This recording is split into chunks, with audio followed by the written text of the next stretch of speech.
To welcome to our today's seminar, Asu Ozdaglar from MIT.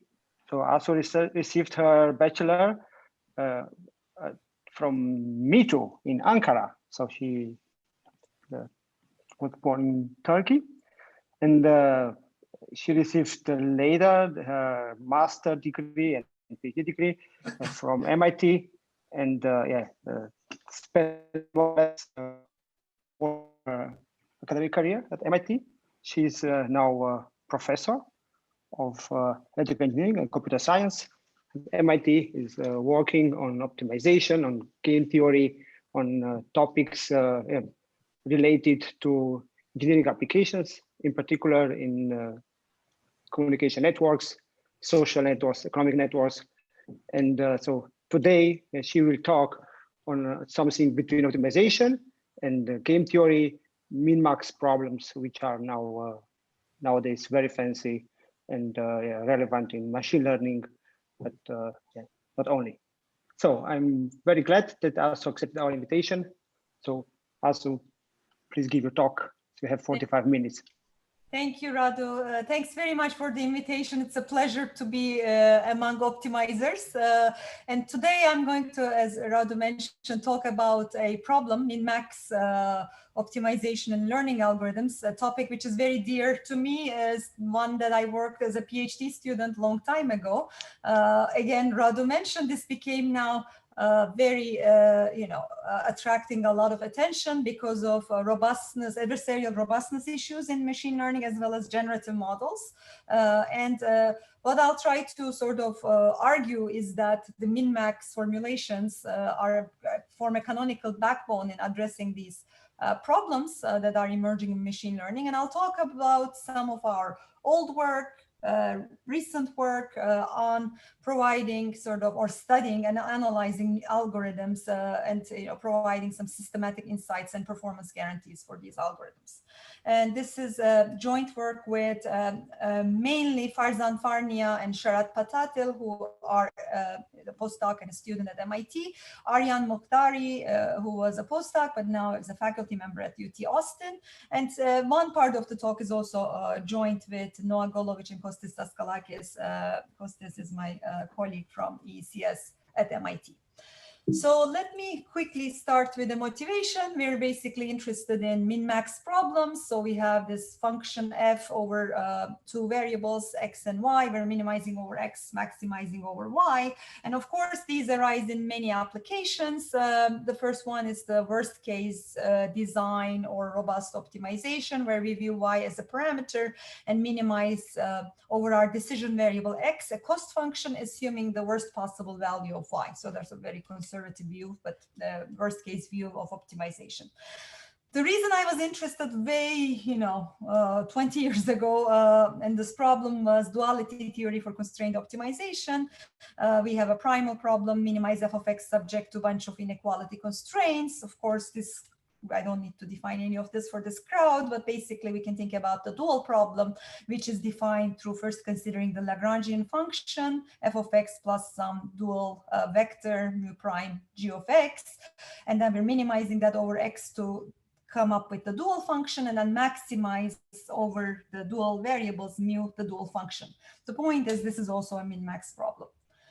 And the solution concept we're interested in is a saddle point of the function f. More formally, it's some point x star y star, which satisfies the following relation. Basically, when you fix y star, you want x star to minimize f over x. And when you fix x star, you want y star to maximize f over y. So this is sort of also known as the Nash equilibrium, if you think about this function f as representing a value for the zero-sum games. It's very commonly used solution concept. And in terms of how we compute these saddle points, the standard method, or the method that comes to mind first, is just an extension of the familiar gradient descent to gradient descent and ascent. Here I'm considering a version with a fixed constant step size eta. And what this method is doing is basically taking gradient steps descent step along X and then ascent step along Y for the gradient with respect to X and Y at the current point. And like when I got interested in this problem, and that was, as I mentioned, long time ago, I also got fascinated by the history of this method, very seemingly innocent method. This was actually studied in mathematical economics long time ago. Arrow Hurwitz Ozawa has this collection of papers from 58 where they proposed continuous time versions of these methods or convex concave functions and proved some global stability results under strict convexity assumptions. Ozawa in that collection has a very beautiful paper which introduced a discrete time version and showed convergence to a neighborhood with fixed step size under strong convexity assumptions. This Arrow Hurwitz Ozawa type methods were also studied by Goldstein, Majstrowski, who also provided convergence using now diminishing step size rules under some assumptions which are weaker than strong convexity, but still strong. And just to give you a sense, of how long ago I was working on these problems, I actually found this paper, which is Goldstein's paper, and it's hard to find these papers these days. And this is basically me reading it from 20 years ago and having notes. This is exactly the stability condition, which is basically, like a uniqueness type of assumption. And I sort of was thinking this is very restrictive. And that actually motivated some of our earlier work with my colleague, Angelia Nedic, where we were trying to relax strong convexity. And we basically considered a subgradient algorithm for generating approximate saddle point solutions for convex concave functions based on Arrow Hurwitz Ozawa algorithm, gradient descent ascent, and using the averaging scheme. And this sort of thinking about ergodic averages of the generated iterates is an idea that's used very commonly. It goes back to Brook and Nemirovsky-Yudin from 77, 78. It may also, I may be missing even an earlier reference, but this is, as far as I know, where it was introduced. And our paper from long time ago basically looked at that problem, and under the assumption that subgradients are uniformly bounded, we basically developed some convergence rate estimates for the ergodic averages, which says if you use a constant step size, you basically converge to a neighborhood of the optimal solution, which is the saddle point, where the neighborhood is sort of controlled. Size of the neighborhood is controlled by the step size eta, and then the rate convergence to that neighborhood is 1 over n. And one can use play with this, of course, to get convergence to exact convergence with slower convergence rates. And here we sort of use this classical assumption, subgradients, commonly used assumptions, subgradients may be uniformly bounded. This clearly may be restrictive, and there's much in this area that actually built on this result. And I want to now fast forward maybe 10-15 years and try to tell you why I got interested in this problem again a couple of years ago. And this basically are problems that sort of I started seeing in machine learning talks. Of course, the applications now are much more colorful than the applications that I showed you in the beginning. The first one that people have been sort of interested in is adversarial robustness. And this is sort of one of the there are many examples one can show, but this is one of the examples that people use from a paper from 2014. Here it's an image of a pig, which is classified as a pig using a state-of-the-art classifier with accuracy 91%. And the exercise we sort of conduct is we get this image and add on top of it, it's very small, imperceptible to the eye, perturbation. This is the perturbed version of that image. It still looks very much like a pig, but you feed it into the same classifier, which now classifies it as an airliner with 99% accuracy. And this is sort of a cute example I use because that's what people say, machine learning makes pigs fly. This is one of the favorite examples of my son, the 8-year-old son. this example and said, okay, I'm definitely going to be a machine learning person when I grow up.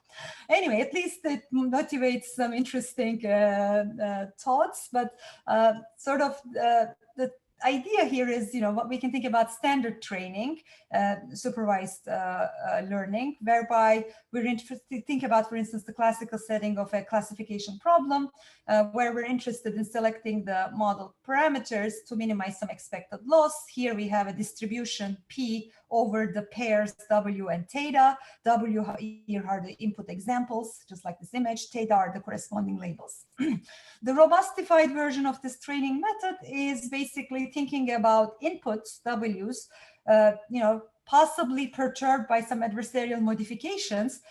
In this classical paper by my colleague Alexander Madry and his collaborators, these perturbations have been modeled as L-infinity perturbations, Y, of the data points W. And this is a very interesting question, by the way. How would you actually, in these attacks, represent these adversarial modifications? Is it an LP? Many people use LP perturbations. Is that the right approach? But anyway, that's a separate problem. The robust, assuming that we adopt this kind of perturbations, the robust learning problem is nothing but a min-max problem, whereby we're choosing now X to minimize some expected loss, worst case loss, against, assuming W is perturbed by Y in some allowable perturbation set. So this is one place where min-max problems are attracting attention. Min-max formulations also arise in sort of the so-called generative adversarial networks, or GANs. And here the goal is to learn the input distribution of data from some observed samples X1, Xn. In the GAN formulation, this problem is formulated as a zero-sum game between two players, and the players here are now neural networks. Generator is now generating some real-like samples from some random input, mimicking the input distribution, and discriminator is trying to distinguish between the fake data generated samples from real samples. And this is all trained using the training set. So this leads to a min-max problem, clearly. Generator is trying to, minimize some measure, and then this discriminator is trying to distinguish, maximize generated and real samples. And actually, it's also insightful to look at the original formulation of GANs in Goodfellow et al., where the discriminator is formulated as a classifier. And this paper shows that actually, when you maximize over this D, this objective function of the generator becomes one of divergence measure, the Jensen-Shannon divergence measure between the generator distribution and input distribution. So this sort of is one justification of why a min-max formulation here makes sense for the context of an input learning the input distribution problem. So that's sort of some context about where these GANs are coming from. But the point is, this is also a min-max problem, and a very interesting one, because it's non-convex and non-concave, and then since both the generator and discriminator here are neural networks. And this creates a lot of issues. So, well-known issues or challenges with training these GANs. So GAN training, which is generally done by first-order methods, whereby you minimize with one step, maximize with a few steps, they generally suffer from the so-called instability behavior. This is a classical experiment that people run in GAN experiments. This is a data set of Celeb A.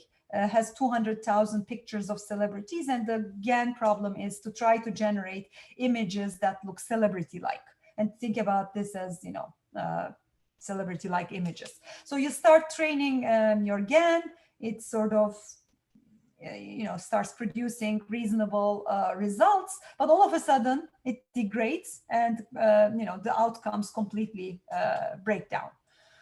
The other sort of common issue that people run into in GAN training, which I'm not going to talk about in this talk, but it's also, I think, very interesting, is the notion of mode collapse. And this is an experiment I'm using here to illustrate this issue. So these are bedroom pictures. It's from a data set, larger data set called Elson data set. And when you do GAN training for bedroom pictures, what you have in this experiment, at least, is you lack diversity in the set of pictures. We have a question, Asu. Yeah. So Mark Stone, please ask your question. Or should I read it? Okay, then, yeah. I didn't mean to interrupt now. I just was putting it out there. The question was why use a fixed eta as opposed to considering a line search or trust region, and would that help things? I think people try different things, Mark, especially in practice. They use different kinds. I don't know of line search, but in practice, they use, different step size rules. Here I'm just illustrating some benchmark results. In practice, people use all kinds of step sizes. But I don't think, as far as I know, step size choices do not really fix these problems, stability or mode collapse. But I'm not 100% sure about what is done in practice. But that's a good question. I'm not going to go into more sophisticated step sizes here, but convergence issues are prominent, as I will show, in many of the settings, and that's what I'm going to be focusing on here. Is that fine? Yes. Thanks. So this is basically, let me go back to the mode collapse where, you only generate, you can see here, 3 kinds of images and not really this diverse set of bedroom images that one expects here. So that's another interesting observation from an optimization viewpoint. So I want to just go back to, also related to Mark's question, even simple cases and see what might go wrong with these algorithms, in particular GDA.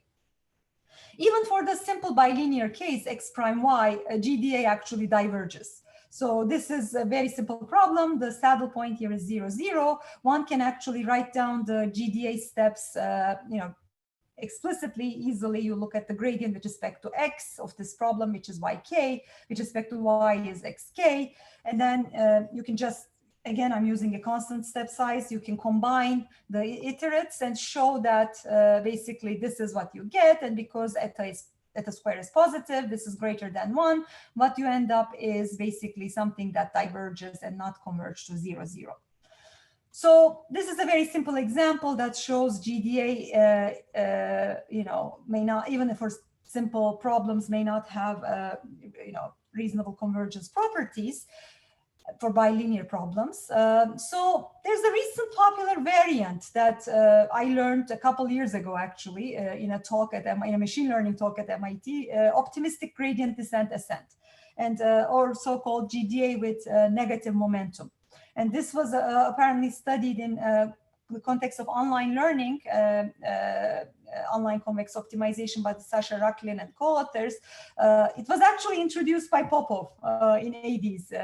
So if we look at what it is, forget the blue term here for a second. This is exactly GDA with a step size 2 eta. And what this blue term does is add with a particular step size, the gradient at the previous points. And I was very intrigued when I saw this, and the speaker actually said the step size should be twice this to be able to get the convergence results.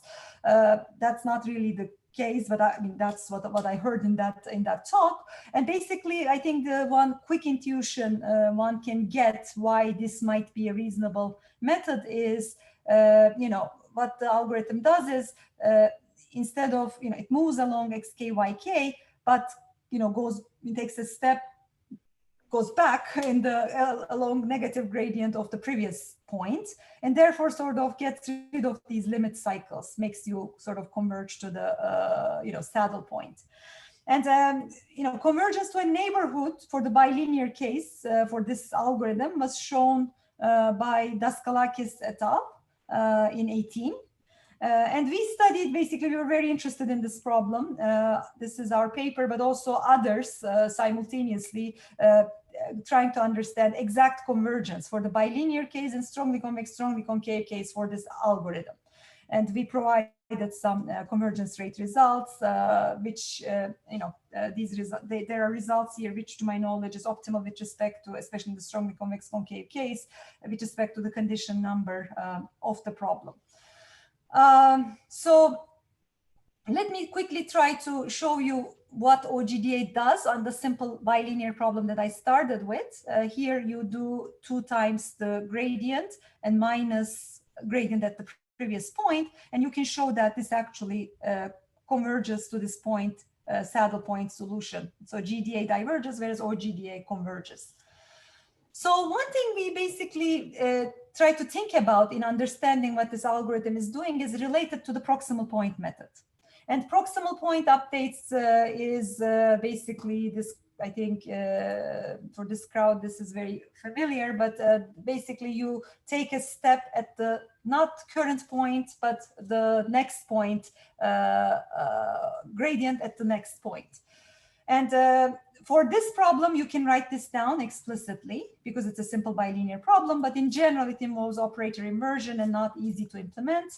And one can actually show that after k iterations, so one can write down the evolution of the iterates. This is 1 over 1 plus eta squared. This is less than 1, so PP converges. But the interesting thing for this example, at least, is proximal. Sorry, Asu, we have another question. So, yeah. I mean, so is the choice minus 2 eta plus eta optimal? No. I mean, at that talk, I was actually, this was a machine learning talk. People were using it in practice as 2 times that, and I did not understand. But actually, if you do the analysis, you don't need 2 times. And I don't know what is optimal, but you definitely don't need 2 times the step size in that algorithm. But that's a very good question. This is exactly, what also partly motivated us to understand. It's, it's not optimal. And the next question is, how do you choose step size? How do you choose the step size? So basically, I will basically show that for certain, for different ranges of step sizes, this algorithm will converge.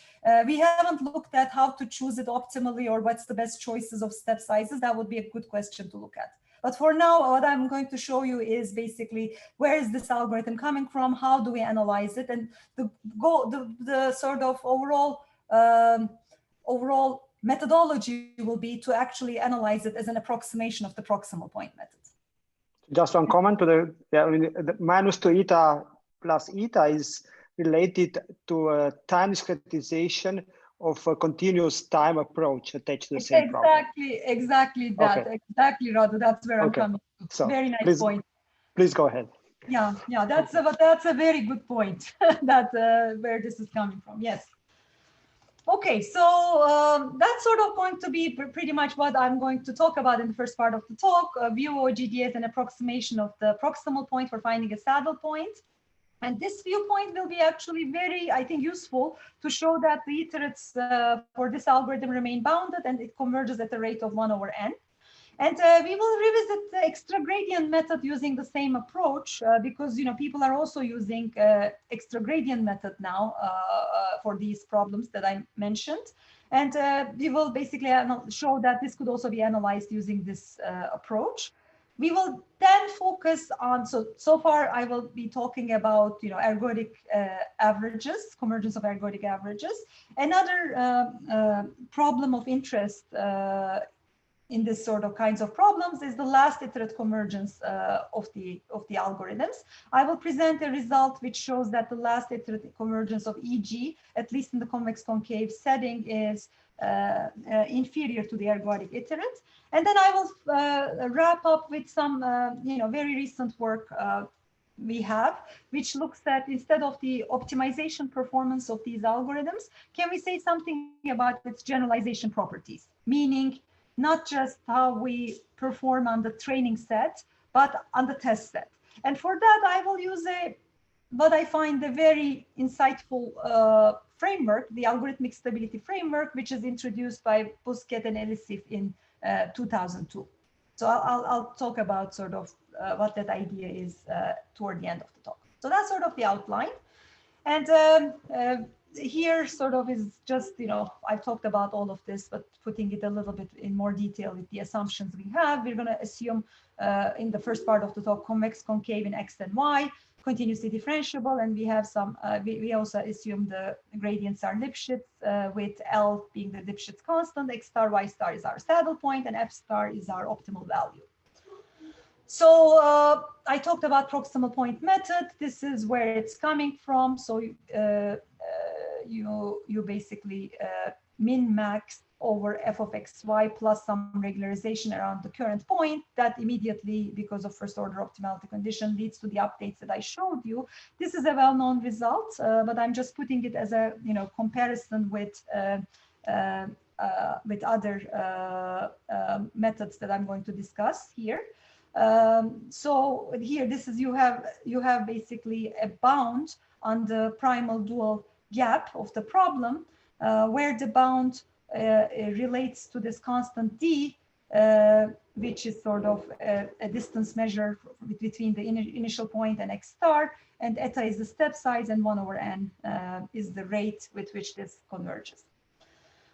So, okay, Radu, here is exactly sort of the idea. One way of approximating the proximal point update is exactly thinking about, let me approximate the gradient at the next iterate as gradient at the current iterate plus the increment going from k minus 1 to k. This is exactly what you were saying, right? How do we like thinking about this approximation? And actually, if you put it together, this exactly leads to the OGDA update. So this is sort of, in our view, a very useful way of thinking about OGDA as an approximation of the proximal point method. And that's also what guides our analysis in sort of getting, some 1 over n step size, 1 over n rate for the OGDA method.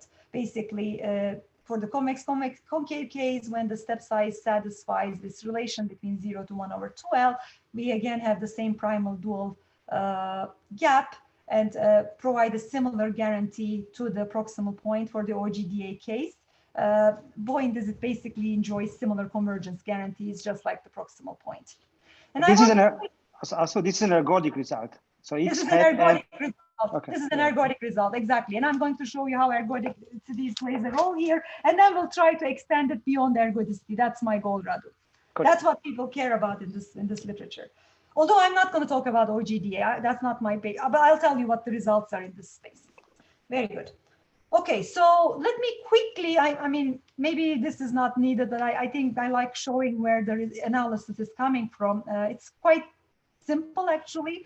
We view this as I mentioned, proximal point method with error. So this is the proximal point iterates, and there's some error. I clean my notation a bit. I put the xy's in a z. I put the gradients in some, operator f. These are my errors. And then for OGDA, then you can write down the error as exactly this. So let me not go into the details, but this is just, to be able to write proximal point in terms of the OGDA. Perfect. And then the analysis really goes through the 3-term equality for the proximal point method that we use. This is the first front part. And because there's error, we just update this relation, key relation with this error term here.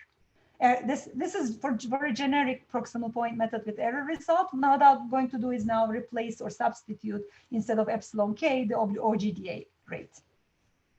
And well, if you do that, and if you add it from 0 to n minus 1, okay, this is the reason why we use this relation. You have a lot of telescoping terms here.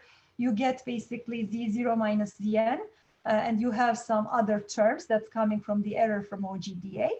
And I will just, please bear with me. I know I'm going through a few technical things, but it's actually, it's insightful. So just use here the fact that this is Lipschitz. This is going to be some L times Zn minus 1. And then you can use sort of some estimates there, which says, okay, let's Zn minus 1 norm square, Zn minus d norm square. Things cancel nicely, and combined, it gives you this relation. I hope people are with me here.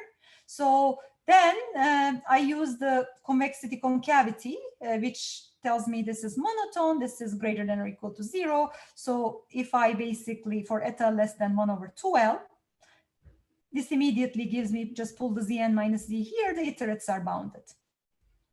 Okay, and then now comes Radu, the ergodic, the guarantee for the ergodic. We use basically, again, convexity concavity relation to relate this to the function values at xk and yk. I use the averaging to give me a guarantee at the ergodic average. I combine the two together with this part here, right? And then to get exactly a guarantee on the primal dual in terms of, you know, just bounding this by 4D over 1/eta. Okay, so that's sort of the, I think, how we can get a relation or a convergence rate for this OGDA method using this very common, you know, analysis of proximal point, just introducing some errors where this is sort of errors are coming from approximating the gradient. So what I'll do is just, you know, quickly mention that you can also do the same type of analysis for extra gradient method. An extra gradient, of course, is also introduced a long time ago by Korpelevich in 77. Now you're seeing it more and more in many of these machine learning training settings used. The idea is you do, again, some kind of extrapolation. You generate some midpoint. You start from your current point. You move along the gradient to go to the midpoint. You look at the gradient at that midpoint, go back to your original point and move along the gradient of the midpoint. Okay? So instead of moving here, you just, you know, use the midpoint to extract a gradient for you there. So I'm not going to go into the details, but this is actually a few lines. One can write the updates of the EG as in terms of how it evolves on the midpoints. And it basically takes this following form. So from k minus 1/2, you go to k plus 1/2 using the gradient at k minus 1/2 and some error terms again. Okay. And now these, if you look at this part here, this is actually also can be viewed as an approximation of the gradient plus 1/2. You start from k minus 1/2 and you use an increment to move to k plus 1/2. And that's sort of, you know, one way of interpreting EG, which is, you know, this is a proximal point at the midpoint iterates with some error given by these blue terms. So this is, I think, a useful viewpoint. I want to note that this kind of relation of extra gradient to some conceptual mirror prox was also, you know, highlighted in Nemirovsky's paper from 2004, where he studies mirror prox for min-max problems. We don't do an analysis along those lines. I mean, something that's very similar to what I just told you about gives you basically a convergence rate of 1/n here, again on the primal dual gap, which is again same as proximal point. Let me contrast to the results that I know about in the literature. In Nemirovsky, this rate was shown under the assumption that feasible set is compact. Monteiro and Swaiter extended this result to unbounded sets using a different termination criterion than primal dual gap. This analysis shows basically Nemirovsky's results without assuming feasible set is compact, and gives you this 1/n rate, which is similar to the proximal point. So that's sort of what I want to say on how to think about these algorithms, extra gradient or GDA, by relating them to proximal points. And let me now come back to the question that Radu raised, how about last iterates, right? So many of, I mean, I have worked always with ergodic iterates when I was thinking about min-max algorithms. And I started again going to the talks, you know, at MIT on machine learning, and people are interested in the last iterate convergence mainly. And then the idea or justification is basically, first of all, where we want to go is non-convex, non-concave problems, which are extremely hard, of course, but maybe with some structure. And what you want to do is, you know, if you have results for last iterate convergence, that may give you some systematic insights to be able to generalize your results to non-convex, non-concave cases. You don't want to rely on convexity concavity properties of these, ergodic averages. And the other reasoning is that last iterate guarantees are needed. In many of these problems, you regularize your problem to be able to get sparse solutions. You don't want to get ergodic averages, and you want to maintain the sparsity. So last iterate guarantees also are desired for that reason. So this is basically what we tried to do in a recent paper with Kostis Daskalakis and our students for EG. This gives an upper bound for the convex concave case, which says that with some additional assumptions, L smooth and then gamma Lipschitz Hessian, you can actually show that with some constraints on the step size, the primal dual gap is now has a rate which sort of converges to 0 at rate 1 over square root n. So this is, as far as I know, a convergence rate guarantee for the last iterate of EG in the general convex concave setting. And I want to just show you quickly, it's very much along the same line, although the idea, getting the result requires some effort, but the main idea is that you use the three-term equality. So let me first actually do the prof sketch for proximal point. For proximal point, this is quite easy. So you get the three-term lemma with epsilon 0 here for proximal point. Then you use it for z equals z star, and you use the fact that zk plus 1 minus zk is eta f of zk plus 1. And that gives you basically, this is greater than or equal to 0.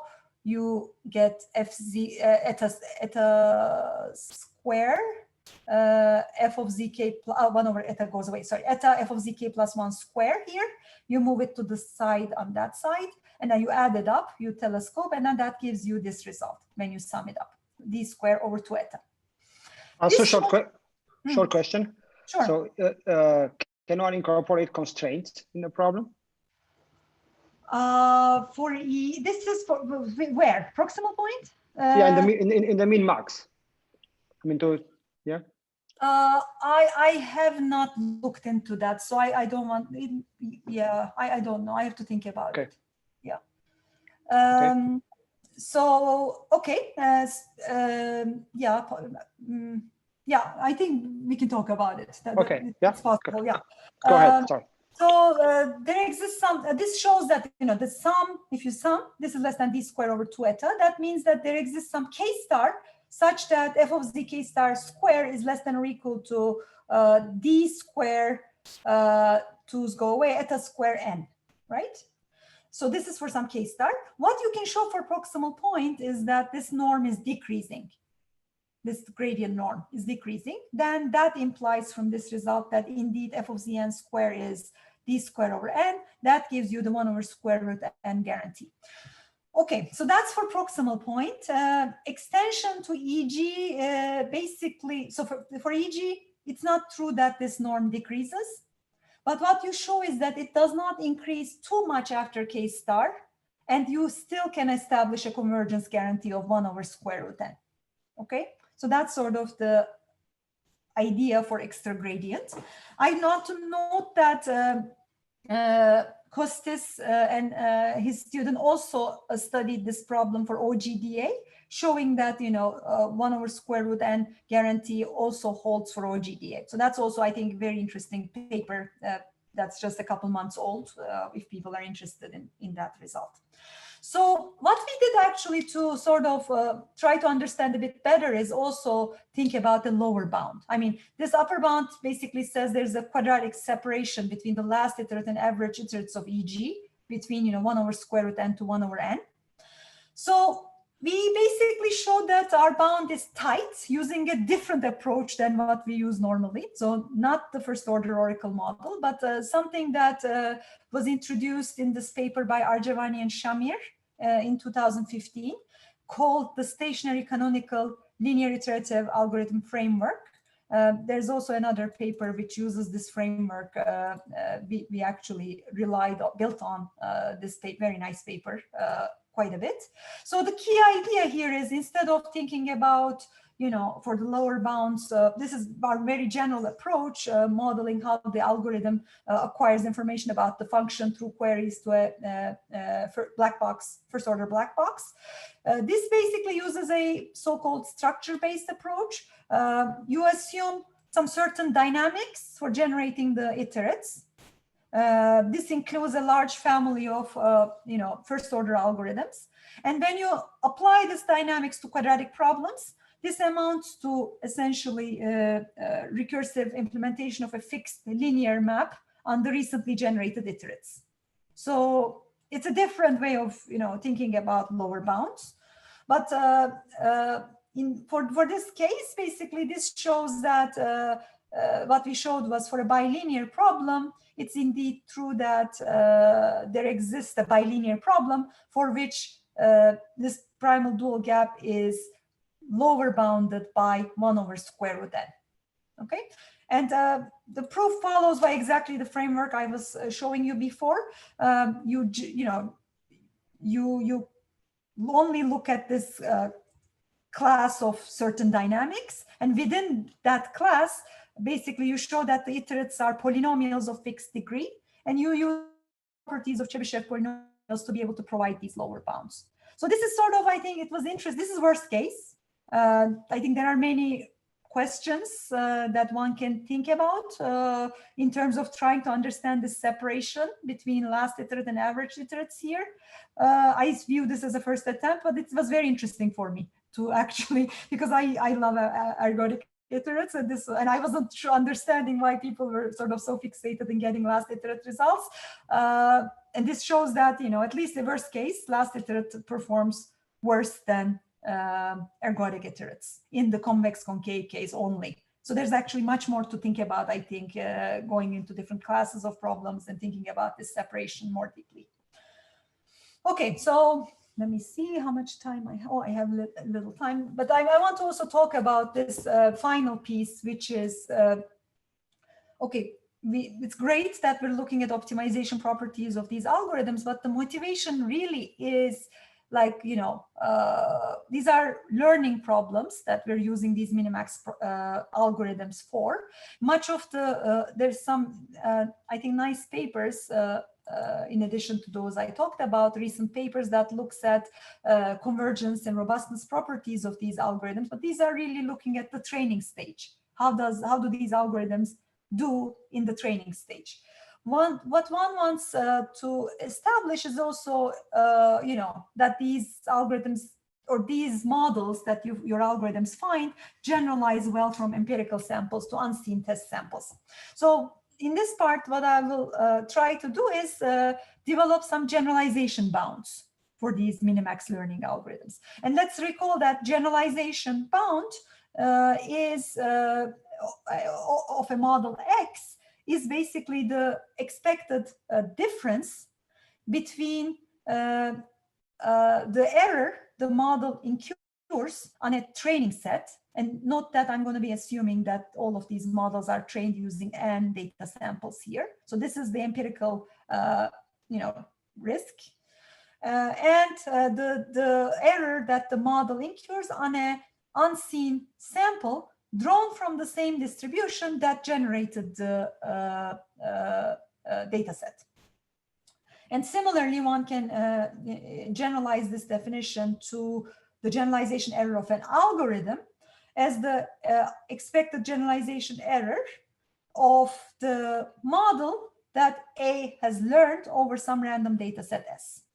Okay, so that's going to be the objective I'm going to try to come up with bounds on.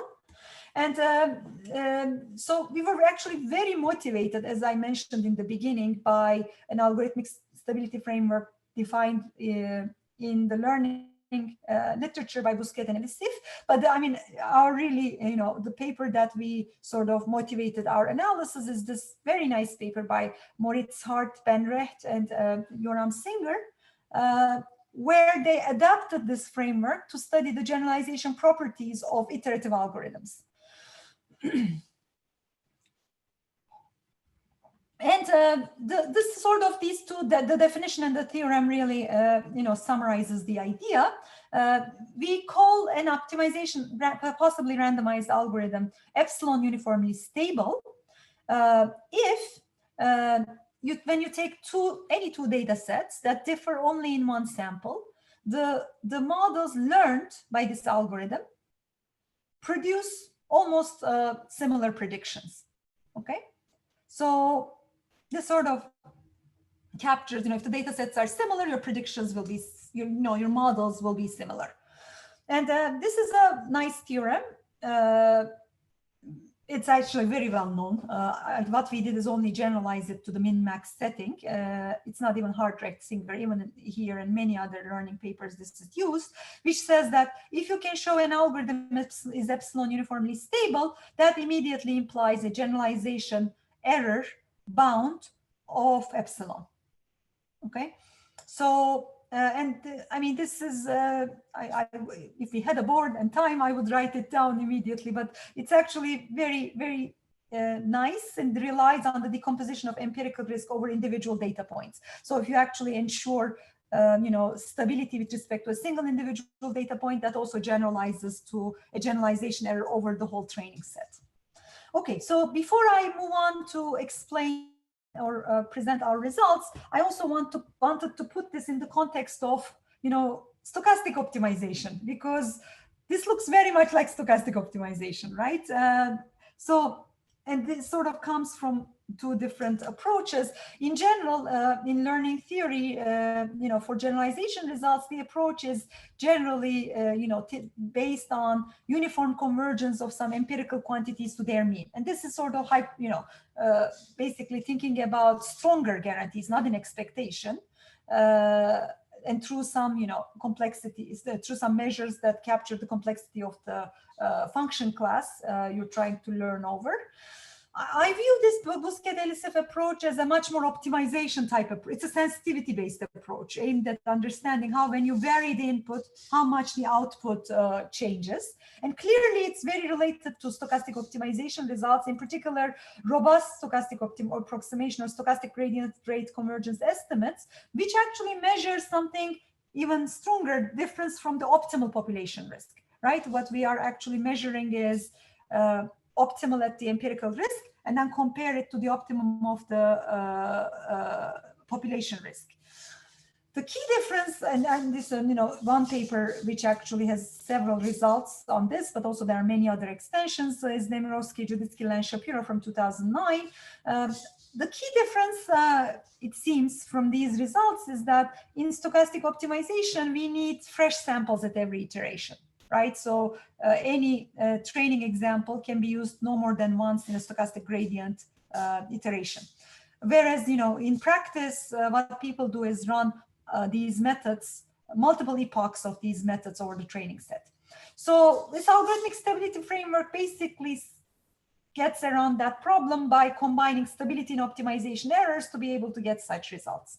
And I'm running out of time, so maybe I will jump a little bit. I was going to give you sort of what's the analysis, some key steps of the analysis for stability. It's basically very quickly relies on a couple of ideas. The first one is thinking about expansivity of gradient-based update rules.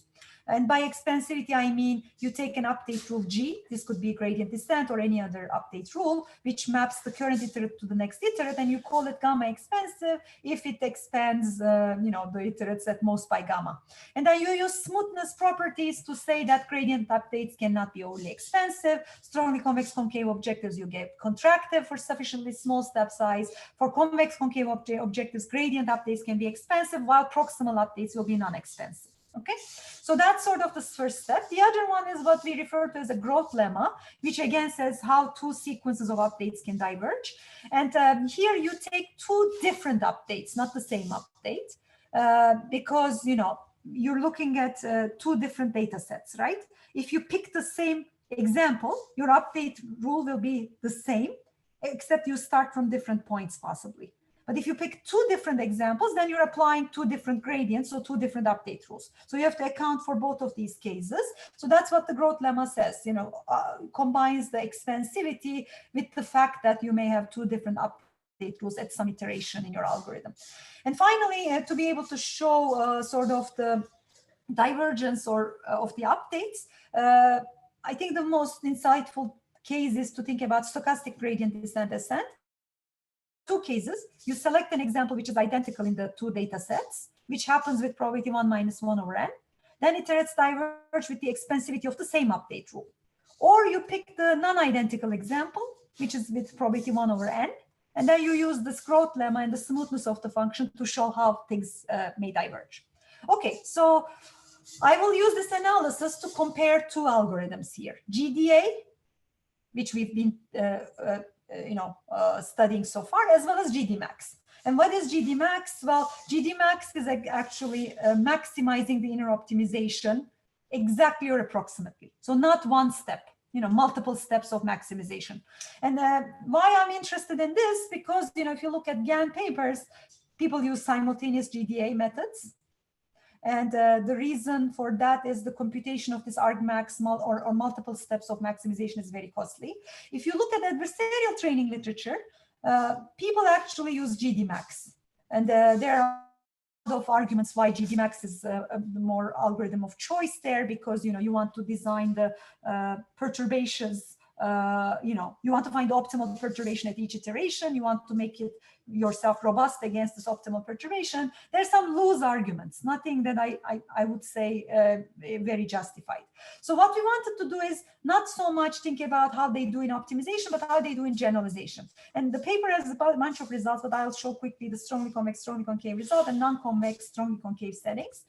So for strongly convex, strongly concave settings, I'm going to skip the assumptions.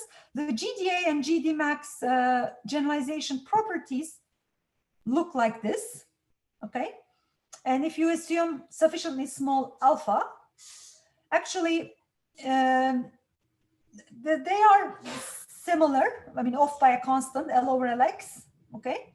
But I just, one can think about why it's L over Lx. There's a lot of intuition there that we can talk about, but I don't want to go into that.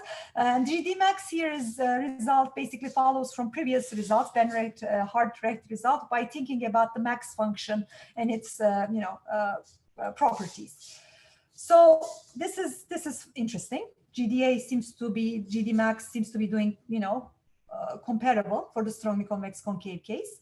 If you go to non-convex, strongly concave case, there seems to be very evident separation. Basically, so we have the result for the stochastic GDA and GD Max. We do not have it for GDA and GD Max. That's a very nice question one can think about. And I can also explain why we have the result for the stochastic case, but I don't have time. So what you think about is you use a step size of C over T and C R square over T for the minimization and the maximization. Note here, they're different by R square. And then you can actually get some upper bounds on your generalization error, which looks like this. For SGD Max, it's governed by kappa, the condition number, whereas here it's governed by R.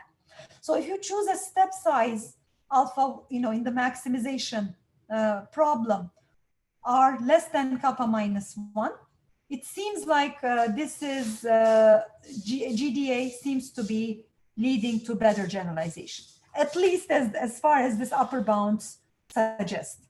So I also want to note one reason why we started looking at this is we were looking at this paper Schaefer, Anand Kumar, which was actually looking at this difference between GDA and GD Max empirically, and saying that, GDA seems to be having some implicit competitive regularization. That's what they call competitive in the sense it's, simultaneous update. So this sort of is a theoretical support, upper bounds for that observation. So I will show you some numerical results also that actually we thought was very interesting. For the strongly convex concave case, if you look at the generalization risk, indeed, you see that they're comparable and actually a little better for GD Max. But if you look at the non-convex, non-concave case, you see that when you actually use simultaneous updates versus non-simultaneous updates, there's a marked difference between how the algorithms behave on the training error and the test error. And this is sort of partly explained by our result, but partly something that we need to understand better. Because this is sort of, I think, very interesting why for these min-max results, not just thinking about how it, how these optimization algorithms behave, but how we actually think about their behavior on these test set, unseen examples. Okay, so with that, I will conclude. I probably took more time, Radu, I'm sorry, but there were questions in the middle. So I hope I was able to convince you that there's actually very interesting problems coming mainly. I mean, I motivated it from machine learning. There are other areas of machine learning that, people are looking at these min-max problems very extensively. I think there's much interest now in open questions for thinking about generalization, but also more general, non-convex, strongly concave. Some people also try to get into non-convex, non-concave under some assumptions, but I think there, I'm not even sure what's the right solution concept. People are talking about, okay, maybe it's not Nash equilibrium, maybe we look at Stackelberg equilibrium, or, we have some work which looks at some more structured problems, when you go to non-convex settings. I think this is a very open field and one that optimization people have a lot to say. So with that, let me conclude, and I also put some references here in case people are interested. Thank you, Asu. Thank you very much for the nice talk. Thank you for the nice conclusion. Yeah, which says that optimization techniques will play in future important role in min-max theory and games theory, and yeah, we are entering this field as well. So very nice talk. Thank you very much. It's time for questions. Questions, Matthias. Thank you very much for this beautiful talk. I have a question concerning the structure of the problem. Well, various questions about the structure of the problem, but one particular one. So you also mentioned that sparsity is a main reason why you would not be interested in the Gaudic average results, but rather last iterate. But in your problems, you have a smooth formulation, right? You just take the sparsity, right? You introduce sparsity very often by using regularizers, which are non-smooth. Yeah, I know. Yes. Can you handle such situations as well somehow? Yeah, so we have not looked at in the last iterate guarantees, Matthias. That's a very good question. Let me also clarify that that's my justification of why we're looking at last iterate. I mean, that's what I saw people, interested. I'm not sure. I mean, I think that's a very good question to think about non-smooth problems also, and think about last iterate guarantees for these algorithms, e.g. and GDA. And it's such a fast-moving field that there may be results on that as well. I'm not aware, but that would be a very, very natural and important thing to look at if sparsity is the, reason why we're looking at this. But I think mainly people are interested, at least in this literature, because we want to go to non-convex, non-concave. Yeah. So that's my understanding of why we're looking at last iterate guarantees. Right. But sparsity is another one that I've heard in talks mentioned. Yes. But without, I completely agree with you. Without the non-smooth part analysis with the non-smooth part, it doesn't make much sense. Okay, thanks. Thank you, Matthias. I'm done. Thank you. The thing. Yeah. Hello, everybody. Hello, Azu. So, Azu, you talk about the complexity for the extra gradient method, allow extra gradient method. Yeah. The problem that for the complexity, you define on a compact set. So normally we do not define on a compact set, right? For the complexity. Why here you define on a compact set? That's right, for extra gradient method. You go here, yeah. So I'm not defining on a compact set. You can see this is D, right? This is Y over D. D is compact, right? Yeah, but we have shown, right, that the EG iterates actually remain within such compact set. So I'm not assuming in my problem a compact set. So and then can you go to the complex result of previous slide? This one? Yes, sure. So think about this. Now for the left-hand side, right? What does this mean now? Let's say the optimal solution F star to the mean and the max for the over the capital D, right? So what does it mean of the left-hand side? So because for the mean and max is defined over capital D, right? So it's not clear to me what does it mean.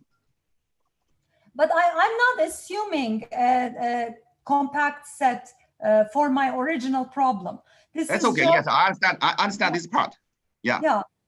Yeah. So I think this is just saying that you know, the iterates will remain within the set D. Yeah, I understand. So why is that a problem? I'm not sure I understand. So let's see. So the only thing that I don't understand the meaning of the left-hand side. So that's something maybe want to explain a little bit. So we decided. I mean, sort of missing something that I'm. You know, I'm not seeing what you're asking, but we decided to write this. Given that the iterates remain in that set D, this is how we're writing sort of the primal dual gap. That's the reason. Yeah. So you can see that normally, this is kind of a little bit complicated for me to understand. Normally we see that for Sn, Yn, right, the iterate, right, how far is from the solution value, right? But now you look at the left-hand side, y is over this D, y over is min max. So I cannot see, right? How far is Xn, Yn? We get iterate Xn, Yn, right? The value of Fxn, Yn is how far from F star, for example. Yeah. So you give a definition, understand? So I know that you do not need this compact assumption as a new. Yeah, I don't. But I mean, that's right. That's great. Yeah. Exactly. That's just the way I'm expressing things, and I don't need that assumption. I understand. I'm trying to understand. So what do your definition on the left-hand side? That's my question.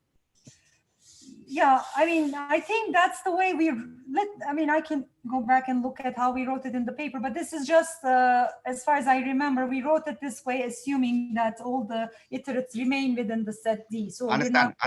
Yeah, exactly. So you have removed the compact assumption from next of the paper. That's great. Yeah. So I'm asking a further question, the meaning of the left-hand side. Everything's fine. I think we can, I don't know. We decided to write it this way, and that's I understand.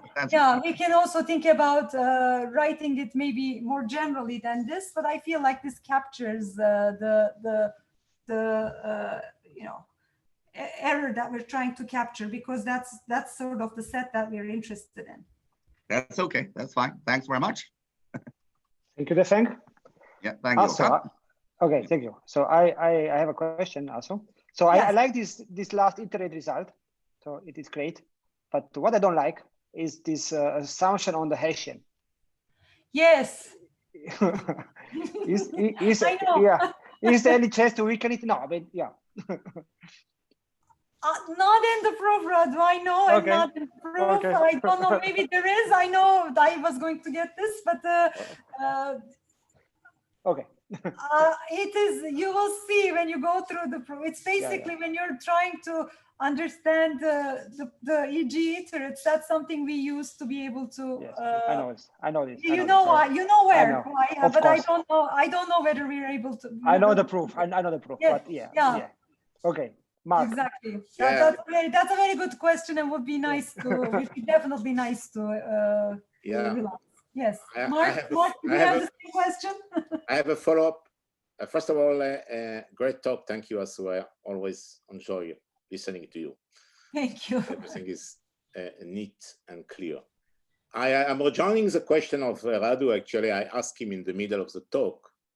I mean, regarding this assumption of the Asian, I mean, all your analysis is only done on unconstrained min-max problems, right? Yes. That's correct. This doesn't appear anywhere else. Yes. There are no constraints. No. And do you, I mean, well, first of all, I mean, usually, I mean, is that because of the applications that you have in mind? Because usually Minmax problem are always constrained. Yeah, we do not have constraints here, and I basically followed the literature, Mark, in terms of, you know, the papers that I showed you. They don't have constraints, so that's where we started. I think we can think about adding constraints. It's something we have not done yet. But I agree with you. Even let me actually. But when you enter the constraints, then you run automatically also the problem to handle non-smoothness. Exactly, exactly. But all goes to the same point back. But generally, we do have constraints, right? Even in the exam problems that I told you about, you know, you have bounds on at least some parameters. You do have it, except, you know, essentially, this was trying to understand disparate papers in this literature in a more systematic way. So that's why I started with that benchmark. But I think that's where we need to go because, I mean, as Matthias says, we do have constraints even in the problems I talked about. But not in GANs applications. So in GANs there are no constraints. If at you least want to, no obvious ones. At least no obvious ones. If you want to sell this to the computer scientists, they will say no, there are no constraints in GANs. Yeah, well, that's the literature I'm following, right? That's why we started from but not in the adversarial. No, no way. Okay. Very good.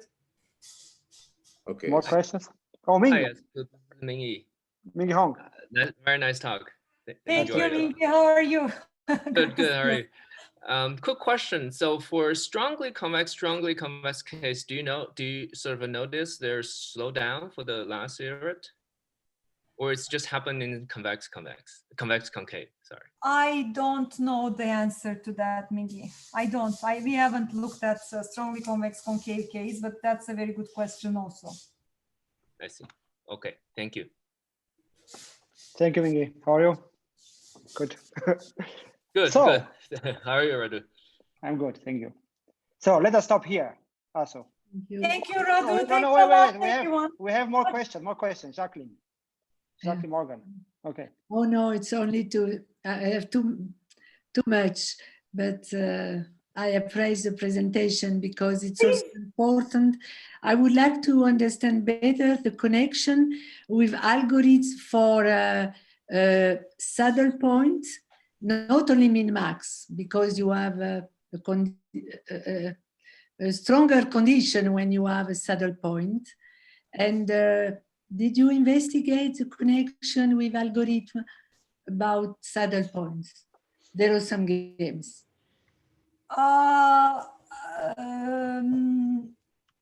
So what other algorithms? What are you thinking about? So we've tried to look at gradient-based methods here, sort of thinking about various. No, I am. You have something else in mind. Best response type algorithm. Yeah.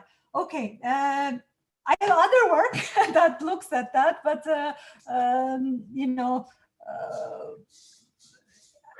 we have basically conditions. So I'm happy to talk about that, Jacqueline. We have conditions on sort of through a VI formulation and thinking about either gradient based and best response and how they compare in another line of work. But it's a little bit separate from what we are doing here. Anyway, you use a little best response, at least for the second player, no, in some way. Indeed. Yes. You do. But like what I'm thinking is when you use for the two players. So, but anyway, we have occasion to speak again together. I would love that, and happy to also do it offline, via email or offline. These are topics that are super exciting for me. So as one of the algorithms was a combination of a gradient step and of a best response step. Yeah, one of the algorithms presented. That's exactly GD Max, yes, that people use. Yes. Okay. Great. Exactly. But I mean, I find it actually, if you think about the last, so maybe that partially answers your question, at least on the generalization side, right? Thinking about that kind of GD Max and GDA and how they compare. Okay. Great. Thank you. Thanks a lot, everyone. And so then Thanks, we Asu. will stop Bye. here. great to talk to you and great to see you all. Thank Great you. to see you. So thank you, Asu, for the great talk. Thanks very much. Thank you. Thanks a lot. Okay, good. Thank you. So I need to go. I need to catch my last train. Go Okay. back home. Okay, In Hong Kong now, the midnight already. great. Thank you. Hi, Mark. I need to catch my train now. I see. Bye bye. Thank you very much, Azu. Very good talk. Thank you. See you I guys just next want to week. say, Also, I just want to say, first of all, to thank Asu for the great talk, and then to let you know that we will post the video and the slides on our website. And then the next speaker is Dima Dusivatsky next Monday. Have a nice week. thank Okay, you. bye bye. Bye-bye. Thank you. I'm leaving Bye-bye. now. To catch the train now. Bye bye. Bye. Bye.